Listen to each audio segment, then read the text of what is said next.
Welcome back to Gerodynamics. Okay, so this is going to be a political video, so keep that in mind. I'll put that in the title, so if that's not what you're into, feel free to skip it. But before you do, if you even clicked on it with that being in the title, I really do want to thank everybody who has subscribed and stuck around to the channel. I'm creeping slowly but surely up to 100 subscribers, which, is more than I ever thought would be there. Never did this channel to be like a successful channel. I don't make money doing this channel. It's not really about that. I just have a good time opening my magic cards and talking about movies and talking about politics and religion and everything else. It's just something I enjoy doing. So I do want to say thank you. If I get to 100, I'll definitely do a video about it. That'll be great. But if you are watching this video, you like the content, you want to like the video and subscribe and help me get there, it'd be greatly appreciated. Not necessary, but if you do, thank you so much. All right, so this video may turn into a series of videos depending on how long it goes and if I feel like chopping it up into multiple videos. I did previously say that I don't want this to be a channel where it's the typical Biden versus Trump type stuff. And what I would like to do is kind of discuss platforms instead of, Biden versus Trump. And I'm not going to limit it to Biden and Trump. I think two other candidates deserve a spot. And I think they deserve a spot in the debates. I'm going to do a whole separate video about the debates and how I believe that the way our debates are run is definitely hurting the country and hurting our ability to have various voices rather than just one of the two.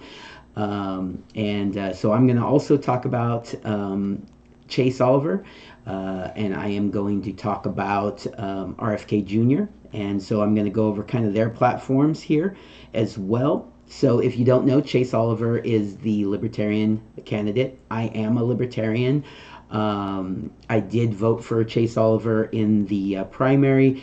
I do have some issues with Chase Oliver, that I will be going over when I go over the platforms. But overall, I do think, he's a decent candidate. But, we'll talk about all the things that kind of give me red flags about him as well, just like all the candidates. We have RFK Jr., who is definitely an option out there for people. He is polling a lot better than people think he is. He's doing a lot better than people think he is. Why? Because the media tries to basically silence him and, keep him out of the conversation. They're definitely going to try to keep him. They're definitely going to. They're not going to try. They are going to succeed in keeping him off the debates, even though he's at a percentage in polling where he really should be in the debates. But that's another, like I said, another video. What I'm going to do here is talk about their platforms. And so I may split that up. So just keep that in mind. If you're watching this and the video stops at the end of the first platform, that's because the next video will be coming out talking about the other candidates' platforms. So let's go ahead and start with Joe Biden, our current sitting president, the one who I'm least likely to vote for. Let's go ahead and talk about what he wants to do moving forward with the country. And just kind of a note, there is going to be bias. There's going to be bias in the platforms itself, the places where I'm able to get the platform information, and of course there's going to be bias in my take on the platform. So just keep that in mind, and it's okay that you disagree with me. All right, so Joe Biden, I was not able to find his platform, like a website that is his website that gives his platform in this race. I'm looking at joebiden.com. It's talking about his 2024 presidential run. It does not have a platform as far as I can see. And so, another way that I could have gone is just gone with the Democrat Party's platform, because basically he is the nominee of the Democrat Party, so his platform is pretty much the Democrat Party platform. But what I decided to do instead for Biden is go with the Wikipedia page, the Wikipedia Joe Biden. Here, let me get it. It's the Joe Biden 2024 presidential campaign Wikipedia page. So this is not an official page, but that's because he didn't have one. And I think this probably pulls his positions from various places. It has the different, where it says where it gets it from. And you can say that maybe some of this isn't his platform. And if that's the case, feel free to comment down below. But let's start with Joe Biden.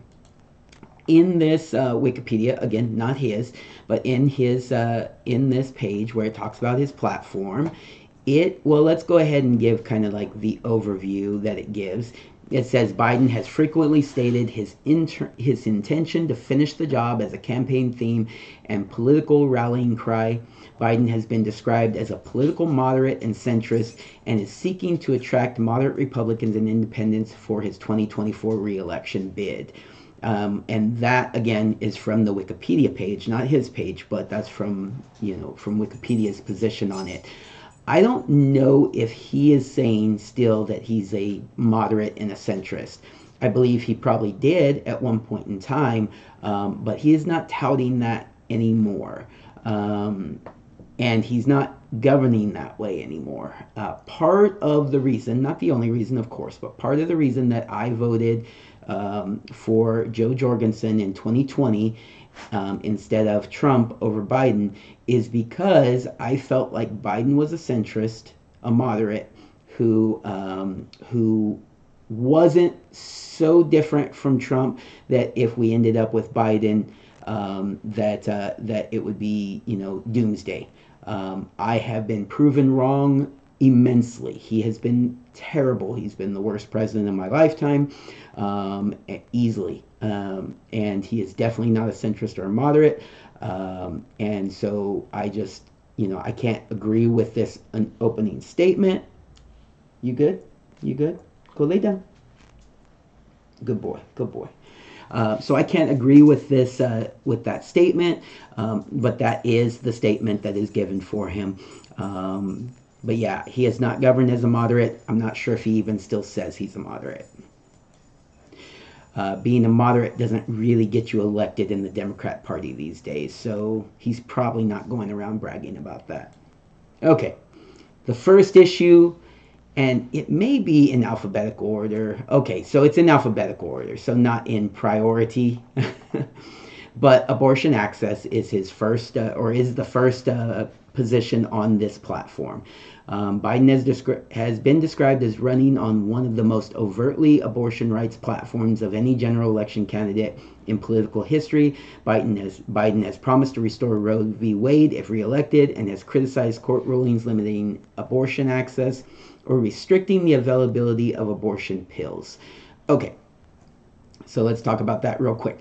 So Biden has said that he would like to nominate Supreme Court justices who would, if a court case came before the Supreme Court, would rule in favor of reinstating abortion rights. It wouldn't be Roe versus Wade at that point, but that's what he would like to do. He would also like Congress to pass a nationwide abortion rights law. So that is my general understanding of his position. Obviously, I disagree with him wholeheartedly. This is one of those issues that I'm going to disagree with everybody except for Trump for the most part. And we'll get to Chase Oliver on that issue when I talk about Chase. But basically, if you're looking at platforms, and I'm talking about where I agree and I disagree, I definitely disagree with Biden on pretty much everything, this included. I think that it is a states' rights issue. I think that the level, so just as we have laws that vary from state to state on, what is murder and levels of murder, that sort of thing, I believe that the laws can vary from state to state, but that abortion is a something that should be, generally speaking, illegal, and that there should be, exceptions from state to state depending on how the states want to handle those laws specifically. And I think that the Supreme Court got it right when they overturned Roe versus Wade. I think that the Supreme Court will not reverse that ruling.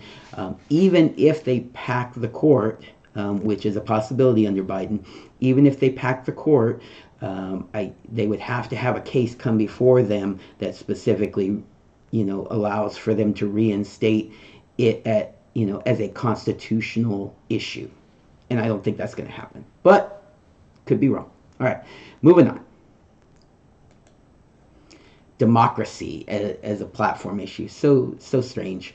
All right, Biden has been defending American democracy, the cornerstone of his presidential campaign, stating during a speech on January 5th, 2024, the defense, protection, and preservation of American democracy will remain as it has been the central cause of my presidency. Joe Biden has frequently called attention to Trump's former attempts to overturn the 2020 United States presidential election and its culmination in the January 6th United States Capitol attack, widely described as an attempted coup d'etat and self-coup. Trump has claimed that Joe Biden is the destroyer and the real threat to democracy, and has repeated false claims that the 2020 election was rigged and stolen from him, of which there has been no evidence. Joe Biden has framed the 2024 election as a battle for democracy and defending the soul of America, which echoes Biden's framing of current geopolitics as the battle between democracy and autocracy. Joe Biden previously cited democracy and a battle for the soul of our nation as a key message of his successful 2020 run, and has repeatedly touched on the issues of democracy since announcing his candidacy for the 2020 presidential election. A bunch of horse crap, right? So here we go. The president is supporting democracy by attempting to lock up people that disagree with him politically. That's not democracy. That's not defending democracy. That is attempting to keep power by any means necessary. That's not protecting democracy. But apparently he thinks that that's the right message. I think it's a losing issue for him. This constant attacks on his political opponents, trying to frame what happened on January 6th as a coup d'etat is just silly. And the January 6th events were definitely a negative overall. That people acted in ways that were illegal and that should be punished normally, not by special methods and holding people prisoner for years upon years without trial, and putting people in jail for higher crimes than they committed. All of those things are anti-democratic, not what I would consider protecting democracy. Also, he in general would like to silence your freedoms of speech, which are a huge part of democracy, is to be able to have the freedom to speak against your political opponents, and he would like to silence that. So this is my take on this. It's an issue that he should avoid, but he thinks it helps get his base going. It does not help him with independence. They do not believe him. They do not think that we are going in the right direction. Just take a look at RFK's platform and you'll see exactly what I mean. You'll see exactly why RFK is so popular amongst people on the left, is due to his support. And I do want to clarify, since we're talking about it, yes, the United States is not a democracy. We are a republic. We are a constitutional republic, but there are aspects of our process that are democratic. Those aspects include electing by majority vote some of our political representatives. And so electing by majority vote is a democratic process, and Biden would like to silence that. He would like to eliminate that in every aspect that he possibly can. So he is definitely not a defender of even the democratic portion of our government. All right, moving right along. Economy and trade. Biden has dubbed his economic policy Bidenomics and has promised to create middle-class jobs and reject trickle-down economics. For his 2024 re-election campaign, Biden has pointed to his previous passage of the Infrastructure Investment and Jobs Act, the CHIPS and Science Act, and the Inflation Reduction Act, all of which are expected to invest 1 to 2 trillion in industrial policy over 10 years. Biden previously passed the American Rescue Plan Act to speed up the economic recovery following COVID-19 pandemic and subsequent recession. Biden's trade agenda has been noted to reject traditional neoliberal economic policies and the Washington Consensus in favor of de-risking supply chains from China and economic investment in target nations to address pandemic resilience, climate change, UN sustainability, developmental goals, and the rejection of Chinese-style autocracy. Biden's policies are expected to increase public-private partnerships through the World Bank and IMF to compete with China's Belt and Road Initiative. Biden has stated his intention to reverse neoliberal policies that result in offshoring of manufacturing and thus resulted in increased populist backlash. Biden has enacted several targeted tariffs against China in strategic sectors such as EVs, solar cells, steel, and aluminum to protect American manufacturing and blunt China's technological and military ambitions. If his goal is to blunt China's technological and military ambitions, he is not succeeding in that. And I don't think autocratic means what they think it means, because of the 4 candidates we're going to be discussing, Biden is highest on the list of authoritarian type style governments. He wants something similar to China here in the United States. That's what he's pushing for. That's what his policies are trying to enact. He may consider China a competitor, but he definitely envisions something closer to that system of government. And they even state it here by saying he pushes for the public-private, increased public-private partnerships. He supports those things. It says it right there. He has spoken about this. He does, he is the biggest supporter in this election of that sort of style of government. That does not improve the economy. That has been shown throughout his presidency with the worst economy we've seen in maybe my lifetime. Maybe the beginning of my lifetime was a little rougher, but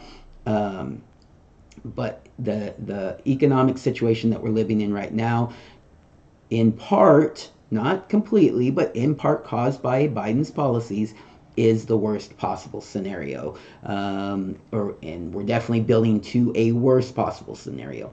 So, we witnessed what his term as vice president did. We've witnessed what his term as president has done. We saw what Trump did in the middle, and how everything was improving until COVID.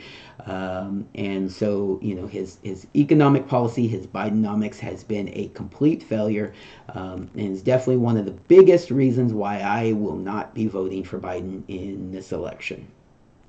All right.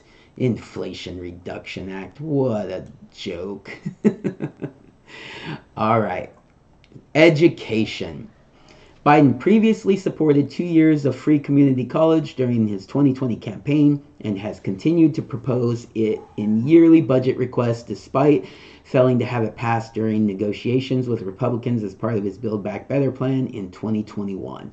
Biden has promised to triple Title I funding, and as of the end of 2023 managed an 11% increase totaling $2 billion for Title I, along with increasing funding for Pell Grants and $7.3 billion in investments for HBCUs. Biden has stated he opposes book bans and has promised to appoint an anti-book ban coordinator to address the issue. Biden has stated that attacks on teachers for talking about race and racism is wrong and has opposed Florida's Parental Rights in Education Act. Biden supports protections for transgender students while also allowing school districts to restrict transgender women in competitive women's sports, though through updating Title IX protections, while also allowing school districts to restrict. Okay. Biden continues to support student loan relief and had made it a promise of his initial 2020 campaign, and previously attempted a $400 billion student debt relief plan that was ruled unconstitutional by the Supreme Court. Biden has since implemented a more modest income-driven $39 billion debt relief plan. impacting 800,000 borrowers who had paid their loans over 20 years, and waived some rules regarding the public service loan forgiveness program that resulted in an additional 662,000 people having some student debt canceled. On January 12, 2024, Biden announced debt relief under the Saving on a Valuable Education repayment plan to wipe loans up to $12,000 that have been in repayment for 10 years or more, along with additional measures to take effect in July to limit payments to 5% of discretionary income from the previous 10%. As of the end of 2023, Biden has canceled $132 billion worth of student loans, affecting 3.6 million borrowers, despite the Supreme Court's prior ruling. On January 19, 2024, Biden canceled another $4.9 billion in student loan debt for 73,600 borrowers. On March 21st, 2021, Biden announced an additional $5.8 billion in loan relief for 77,700 borrowers through Public Service Loan Forgiveness Program. On April 12, 2024, Biden announced another $7.4 billion in student loan relief affecting roughly 277,000 borrowers. Okay. The Supreme Court determined that it was unconstitutional, yet he pushes ahead. That is not the type of rule that would make me have a lot of faith in democracy. The man doesn't care what the Supreme Court says. He just accuses the Supreme Court of being corrupt or, partisan or whatever he says at the time. And he just doesn't care. As long as the ruling doesn't support what he wants to do, he will ignore it. And we've seen that on multiple issues. So, if it comes down to say the election comes down to a Supreme Court ruling, right? And the Supreme Court makes a final judgment on, something with the election. He's just going to ignore it, right? He'll move forward. He'll pretend he's still president, and there we go, right? So he ignores the Supreme Court at every chance that he gets. The student loan problem is a lot more complicated than people usually make it out to be. Okay, people signed up for these loans. They are responsible for these loans. However, student loans are notoriously predatory. Let's use that wording. So we could pass some things that helped with that. The problem is he's throwing billions and billions and billions and billions and just forgiving stuff and paying these loans instead of working on trying to figure out ways to prevent it from being this situation anymore. It's just going to cause education costs to rise. It's just going to cause more people to go out and get these predatory student loans because they know that at some point in time, eventually the government will just forgive it and pay it for them. He's not handling it well. I don't know what the exact perfect way to handle it would be, but ignoring the Supreme Court and just plowing ahead is not that. It's not that. As for our education system, he does not care about children's education. He wants students to go to the schools that he tells them to go to learn the things that the government wants them to learn. It doesn't matter if the child gets a good education. It doesn't matter if they have a successful career on it. And just stretching that out for 2 more years to community college, all the better, right? As far as the government's concerned. But the government has failed at education at every step of the way. We spend more and more money on education. We get worse and worse results. The system as it stands is broken and needs to be fixed, beginning with just eliminating the Department of Education, returning education to local districts, and allowing people to have a freedom of choice of where their child goes to school. These things are just, it's widely popular to have school choice, but the Democratic Party and Joe Biden does not want you to have that choice. They'll talk about being pro-choice only on one issue, abortion. They will not allow it to happen when it comes to your education or numerous other issues. And so to pretend that he's pro-education and he wants to support all these things, we know that's not true. As far as the transgender stuff, it should be an issue of a school by school. Let the schools decide, and then whatever sporting organization they're in, let that sporting organization decide. And then if parents don't like how the school has decided, they can move their child to the school of their choice. But as it stands right now, we're forcing these girls to go to specific schools. We're forcing them to have to compete against boys, or transgender. What would it be? Transgender women. It's forcing them to sometimes in the same locker rooms, and it's really, there should be more freedom of choice on these things, right? And to make that an education issue is kind of silly, but that is where it is on his platform, so that's why we're discussing it. And then the last thing I wanted to touch on with his education is the whole book banning thing. We know that the Democratic Party has historically and is currently the party that wants to ban free speech and books far more often than we see from any other political party. As far as the Republicans, and what they're talking about book bans, they're talking about sexual education type of books that go too far, that go into descriptions and photographs and drawings and encouraging sexual activities, as opposed to educating a child on reproductive systems and STDs and things like, and how to practice safer sex, those sorts of things. So they're fighting back against that. They do not want pornography in their schools. So that's what they're talking about as far as book bans. They also mentioned race and that sort of thing. So, I don't know a single parent, I don't know a single individual. I went to school learning all about our history when it comes to race and civil rights and those sorts of things. I grew up in a rural community. We learned all about it. There was no negative connotations. We learned, for the people who were a part of the civil rights movement, that sort of thing. There were negative connotations on slavery, absolutely, and the plight of the different minorities throughout our history, not just African Americans, but focused on African Americans, but the discriminations against Chinese Americans and Irish Americans and Italian Americans and Jewish Americans and Latino, Hispanic, Mexican, Cuban, all of the different nationalities and races and that sort of thing. We talked about all of that.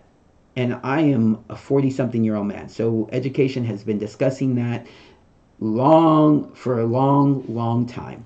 What they are talking about, though, is the new approach of saying that you are born a racist, that you are racist because of the color of your skin, and you owe it to people to do everything in your power to make up for other people's sins.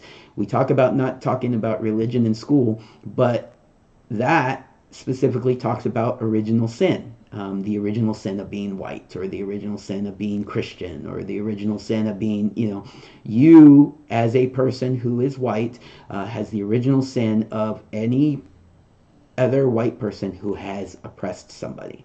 And that's just not true. So that's what they're speaking out against.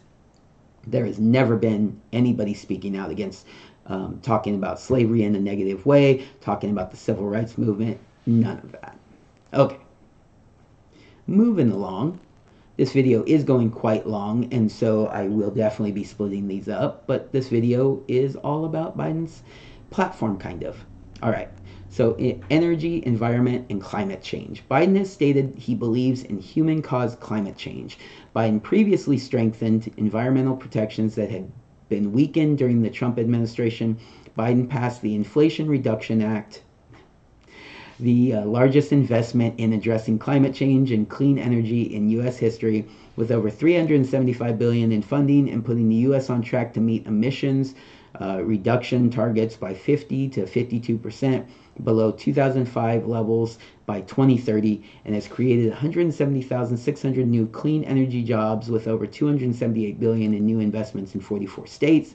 Biden has stated his intention to use both regulation and market forces to address climate change, and has established clean energy tax credits and subsidies for electric cars, heat pumps, and climate-friendly technology. In addition to record funding for clean energy, Biden has overseen a record in U.S. crude oil production with over 13.2 million barrels of crude per day, beating Saudi Arabia and Russia by millions of barrels, and the 13 million barrels per day production at the peak of Trump's presidency. Biden has previously stated his intention to lower prices at the gas pump, which experts believe is key to his 2024 re-election campaign. Biden's first term dealt with supply shocks caused by the 2021 to 2024 global energy crisis due to the COVID-19 pandemic and Russian invasion of Ukraine. Okay. Biden has failed at the gas pump. It is not completely his fault. I am not blaming the entire thing on him. But gas prices have been higher across the board under Biden's presidency than Trump's. Okay, across the board, not just due to COVID and the supply thing. Trump's first 3 years, gas prices, started plummeting, and gas prices were low all the way through his presidency, and started rising when Biden came into office, and his policies, having an immediate impact on the price of gasoline. Did the Russian-Ukraine conflict make it worse? Of course. Did the 2021 to 24 global energy crisis make it worse? Well, I would say he was a part of that. He was a part of that energy crisis. But nevertheless, if we're voting based on, the price at the pump, Biden loses. It's that simple. He did not fix the problem. He made it worse, and we are still dealing with that to this day. It's just that simple.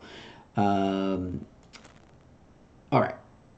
Let's talk about some of these other things real quick. I am spending too much time on some of these, but let me talk about it real quick. Having a bunch of climate change stuff in the Inflation Reduction Act just tells you what you need to know. A bunch of climate change stuff that is going to cause inflation to go up was in the Inflation Reduction Act. That's where we are at this point. The climate is changing. 100%. Climate always changes, though. Is the climate human? Is it a human issue? Are we causing it as humans? We are definitely playing a part. Is it something that we can control? Maybe. There maybe could be some changes that we could make to improve the situation, at least. If not, if not, make it less worse. So it's more likely that what we can do is slow down the process, but we cannot eliminate climate change. So there's some things that could be done. Most of the solutions that are being put out there by people who support this type of rhetoric would not help at all. It's a lot of economic impacts. It's a lot of taxes and regulations and those sorts of things that would not improve the climate situation. So that's my biggest problem with it. I am not anti-climate change. I'm not someone who says that the climate is not changing or that humans have no impact on it, but the solutions are not solutions. It's that simple. All right, moving on.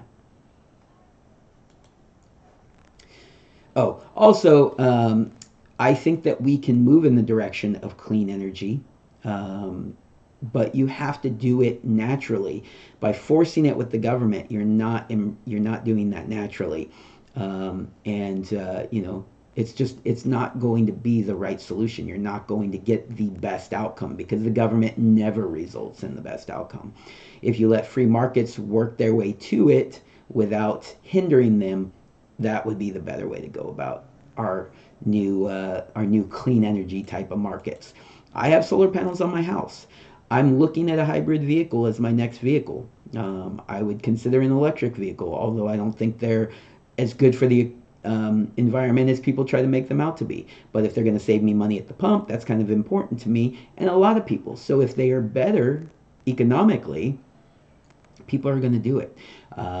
Just saying that they're better for the environment when people know that they have a negative impact on the environment as well isn't going to get the job done. All right.